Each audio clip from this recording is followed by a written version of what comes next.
पाकिस्तान की सड़कों पर आतंकियों का काल घूम रहा है। अब बारी जैश के मौलाना सलमान की थी। संसद और पुलवामा का गुनहगार मिट्टी में मिल गया। बहावलपुर में हुआ बड़ा खेल, एक अज्ञात गाड़ी और जैश के धुरंधर का काम तमाम कर दिया गया। मसूद अजहर का सबसे करीबी मारा गया।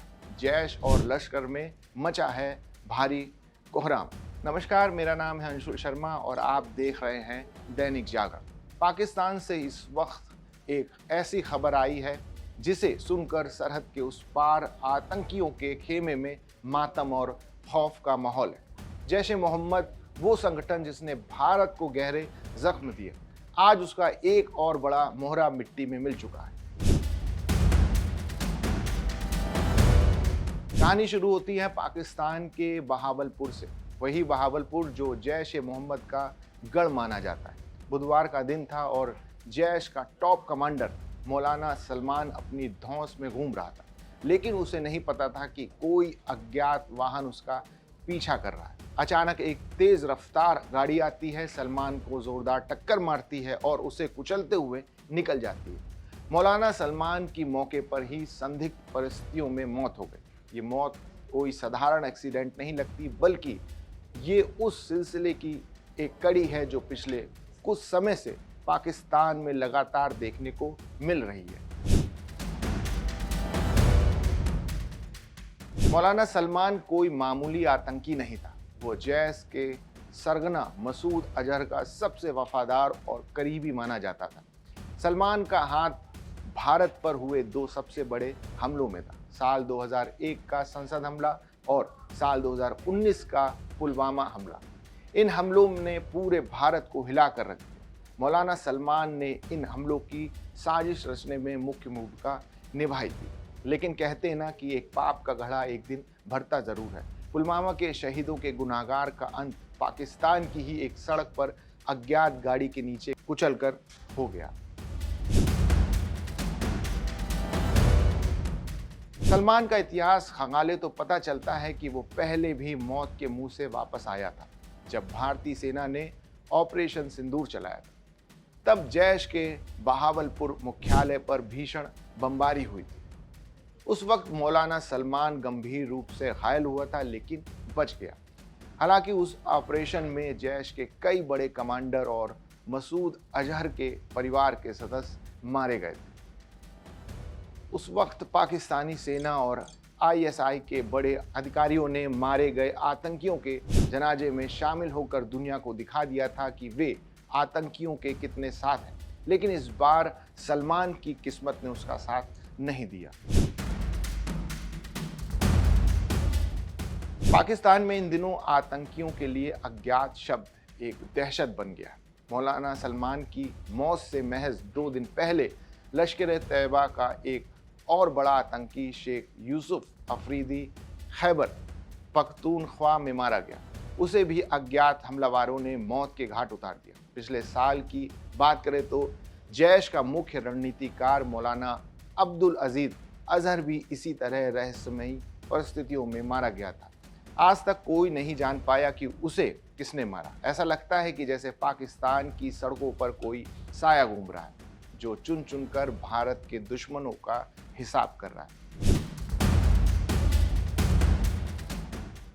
सिर्फ जैश ही नहीं, लश्कर-ए-तौयबा के आका भी अपनी जान बचाने के लिए छिपे घूम रहे हैं।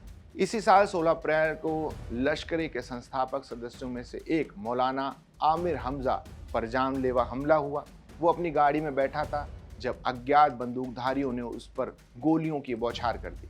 खबरों की माने तो हमजा इस हमले में बाल बाल बच गया, लेकिन उसका डर खत्म नहीं हुआ। इससे पहले पिछले साल मार्च में झेलम जिले में लश्कर के एक और टॉप आतंकी अबू नताल को भी सरेआम गोलियों से भून कर रख दिया। इन मौतों ने जैश और लश्कर की कमर तोड़ दी है। ऑपरेशन सिंदूर के बाद ये दोनों संगठन फिर से खुद को खड़ा करने की कोशिश कर रहे थे। नए आतंकियों की भर्ती कर रहे थे, लेकिन इन रहस्यमयी मौतों ने उन्हें जबरदस्त झटका दिया।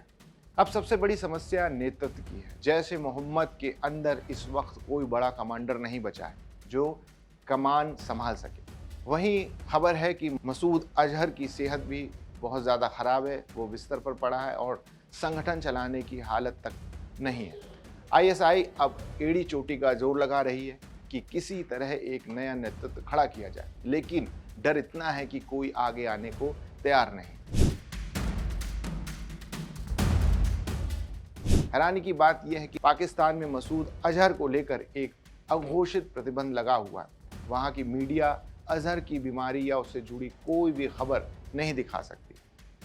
आईएसआई नहीं चाहती कि दुनिया को पता चले कि उसका पालतू आतंकी अब लाचार हो चुका है। यही हाल लश्कर का भी है। हाफिज सईद के नेतृत्व पर अब खुद उसके संगठन के लोग सवाल उठाने लगे। नए खून की मांग हो रही है।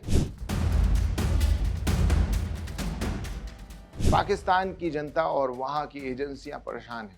क्या ये कोई आपसी गैंगवार है या फिर कोई तीसरी ताकत है जो इन आतंकियों का सफाया कर रही है?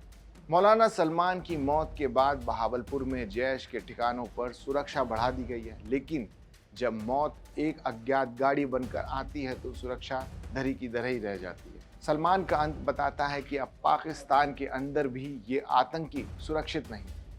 जिस मसूद अजहर के साए में सलमान फलता फूलता था, आज वही अजहर अपनी मौत का इंतजार कर रहा है।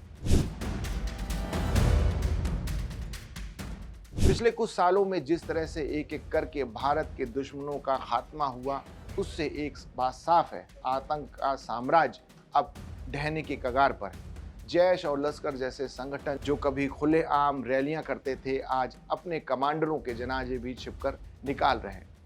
मौलाना सलमान की मौत ने साबित कर दिया है, कितनी भी बड़ी साजिश रच लें, कानून और कुदरत का इंसाफ आपको ढूंढ ही लेगा। संसद और पुलवामा हमले के जख्म आज भी हरे हैं और सलमान जैसे मौतों ने उन शहीदों की आत्मा को थोड़ी शांति जरूर मिली हो। अब आगे क्या मसूद अजहर के बाद जैसे खत्म हो जाएगा? जिस तरह से आईएसआई नए मोहरे तलाश रही है, उससे लगता है कि हार वे मानने वाले नहीं हैं। लेकिन जब तक ये अज्ञात हमलावर और अज्ञात गाड़ियां पाकिस्तान की सड़कों पर सक्रिय हैं, तब तक किसी भी नए आतंकी कमांडर की उम्र ज़्यादा लंबी नहीं रहने वाली। मौलाना सलमान की मौत ने जैश के कैडरों में एक ऐसा डर पैदा कर दिया है जिसे ख़त्म करना नामुमकिन है। तो पाकिस्तान में जारी इस सफाई अभियान पर आपकी क्या राय है?